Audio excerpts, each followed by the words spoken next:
사흘 전 17명의 사상자를 낸 광주 붕괴 참사. 희생자들을 위한 합동 분향소에선 하루 종일 유가족들의 오열이 쏟아졌습니다. 안타까운 희생이 다시 없도록 우리는 무엇을 어떻게 대비하고 관리해야 할까요? 이송규 안전전문가 겸 기술사 이 자리에 모셨습니다. 안녕하십니까? 네, 해당 영상을 다시 봐도 그저 좀 어이가 없고 황망하고 그렇습니다.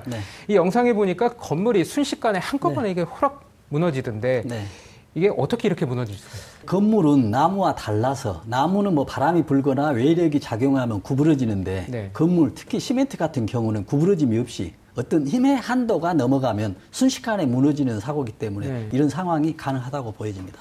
네.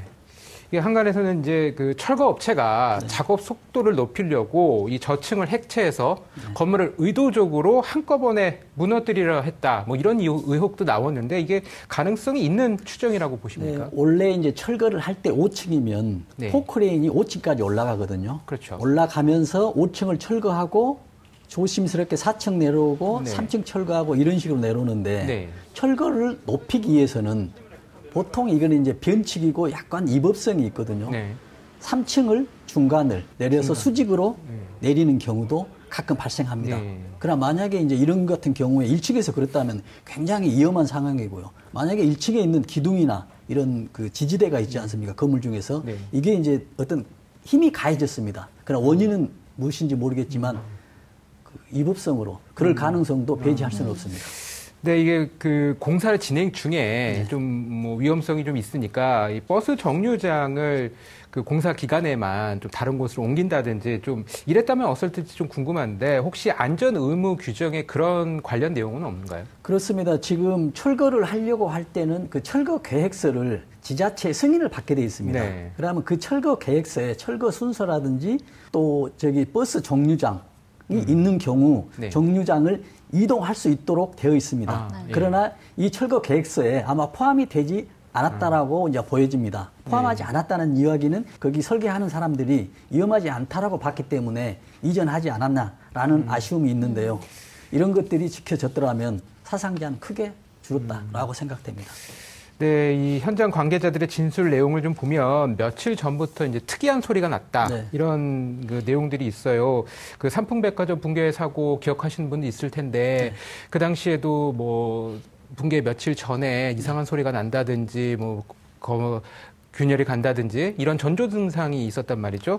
이런 건물 전체가 무너지는데 전조 현상은 없었을까요? 네, 전조 현상은 분명히 나타납니다. 모든 건물들인지 어떤 물체가 파괴되기 전에 분명히 징후가 전조가 나타나거든요. 근데 이번에 철거 과정에서도 징조가 나타났습니다. 징후가.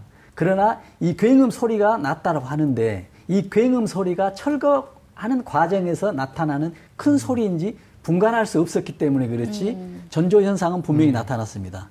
그래서 이런 것들을 분간하고 확인하기 위해서 전문가들이 투입이 해야 된다라는 그런 말씀을 드리고 싶습니다. 네, 이 건물 철거라는 것이 이게 뭐 전국에서 한두 군데서 하는 것도 아니고 매일 수백 군데에서 이제 진행이 되지 않습니까? 그러면 안전 수칙 같은 게 분명히 있을 것이고 매뉴얼이라는 것도 있을 텐데 결국에는 이 모든 것들, 이런 모든 규칙이 완전히 무시된 인재라고 봐야 할까요? 그렇습니다. 아마 철거 계획서, 어떤 매뉴얼에는 정상적으로 되어 있을 겁니다. 그러나 어떤 철거하는 과정에서 과실이거나 어떤 공사를 단축하기 위해서 여러 가지 이유로 인해서 어떤 문제점이 발견되지 않았냐라는 그런 생각을 해볼 수가 있겠습니다. 네, 버스 앞자리에 탑승한 분들은 목숨을 구했는데 나무 한 그루가 완충 작용을 한 덕분이었다고 알고 있습니다. 설치된 가림막은 무용지물이었을까요? 안전 펜스 규정은 없는 건지 아니면 무시된 건지도 궁금합니다. 그렇습니다. 지금 아쉽게도 현재 규정에는 안전 펜스 설치 규정이 없습니다. 그래서 앞으로 이것은 꼭 개선해야 될 내용이고요. 근데 규정에 가림막 규정은 있거든요. 근데 이 가림막은 안전을 완충시키는 그 역할이 아니라 먼지를 막고 또 시각적으로 가려주는 이런 뭐 커튼 역할 그 외에는 없습니다. 특히 먼지 같은 경우 뭐 안전이라든가 이런 역할을 할 수 있겠습니다만은 앞으로 이런 것들이 개선돼야 되고요. 아까 지금 앵커께서 말씀하신 나무 있지 않습니까? 이 나무가 결정적인 역할을 했죠. 모든 것을 충격을 흡수할 수는 없지만 나무가 10%만 흡수된다 하더라도 그 밑에 있는 그 옆에 있는 사람들은 사망까지는 가지 않고 효과가 있었다라고 충분히 예견할 수가 있겠습니다. 네, 이번 사고를 지켜보면서 2년 전 서울 잠원동 붕괴 사고 떠올리는 분들 계실 겁니다. 당시와 판박이라고 하는 분들이 꽤 계신데 어떤 점이 닮아 있을까요? 지금 건물 층수도 똑같아요. 그리고 또 지하도 1층이고요. 네. 또 철거하는 과정에서 똑같고요. 또 건물이 철거할 때는 상에서 하로 수직 붕괴가 되는 경우가 있고요. 네. 지금처럼 측면에서 도로변으로 이렇게 넘어지는 이런 상황인데 잠원동이나 이번 사건이나 똑같이 5층 건물에서 넘어지는 것도 수직 하중이 아닌 건물벽으로 넘어졌기 때문에 유사한 환경 작업 과정에서 있어서 거의 똑같다라고 볼 수 있겠습니다. 네, 이렇게 유사한 사고가 일어났는데 오늘 오전 서울 서초구 호텔 철거 현장에서 또 붕괴 사고가 일어났습니다.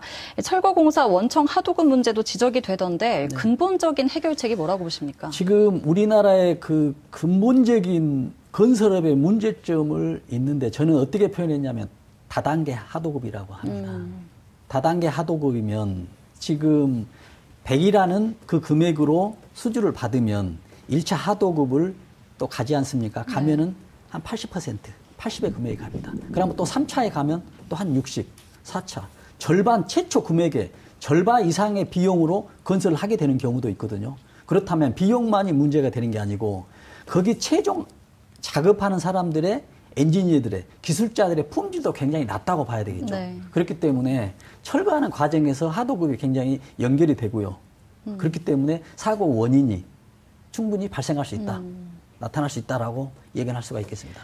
네, 이제 또 장마철이 다가오고 있는데 건물 철거 현장에서 특히 신경 쓰고 관리해야 할 부분이 있다면요? 그렇습니다. 철거 현장에서 이제 비가 오기 때문에 비가 오면은 어떤 철거하는 과정에서 미끌림이라든지 건물들이 포크레인이 상층으로 최상층으로 올라가거든요. 네. 올라가는 과정에서 빗물이 있었다면 미끄러서 넘어지면 지금 그 주변이 또 이번 사건과 같이 되고요. 또 이런 포크레인들이 올라갔을 때 지반이 약할 때 기둥이 약할 때는 보강을 하도록 돼 있습니다만은 네. 평상시 때 보강을 하지 않았는데 비로 인해서 침수가 되고 물로 인해서 약해지고 또 편심 하중이 편심 중량이 작용한다면 건물이 측면으로 또 넘어올 수는 아주 위험하기 때문에 비가 온다거나 날씨가 안 좋을 때는 특히 안전에 더 관리해야 된다라는 말씀을 드리고 싶습니다. 네, 이 철거 건물도 그렇고 노후 건축물도 위험할 것 같아요. 네. 이 노후 건축물 관리는 어떻게 하는 게 좋을까요? 그러니까는 우리가 보면 노후 건축물을 철거한다는 것은 지금 수명이 다 됐다는 얘기거든요. 네. 그런데 그걸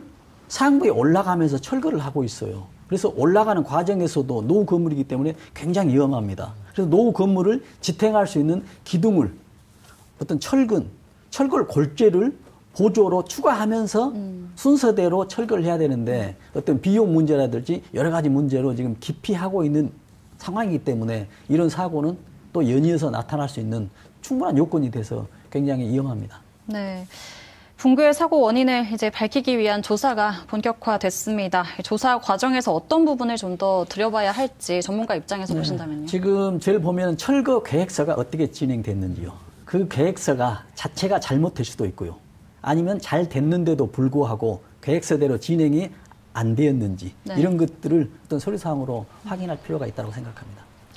네, 최종적으로 이번 붕괴 사고가 인재로 결론이 난다면 누구에게 어느 정도의 과실을 물을 수 있을까요? 굉장히 어려운 상황인데요. 네. 정부 지자체도 지금 승인을 했기 때문에 책임을 회피할 수가 없고요. 어떤 법에서 위반이 됐냐 안 됐냐가 중요한 게 아니고 어떤 시민의 안전에 얼마나 활용이 돼 있느냐, 얼마나 기여가 돼 있느냐가 굉장히 중요해서 지자체도 물론 있겠고요. 네. 또 작업하는 업체, 또 작업 관리자들, 또 거기에 감리자도 있었다고 합니다. 그래서 여러 상황들을 봐서 책임들이 이렇게 분별이 돼야 된다고 생각하고 있습니다.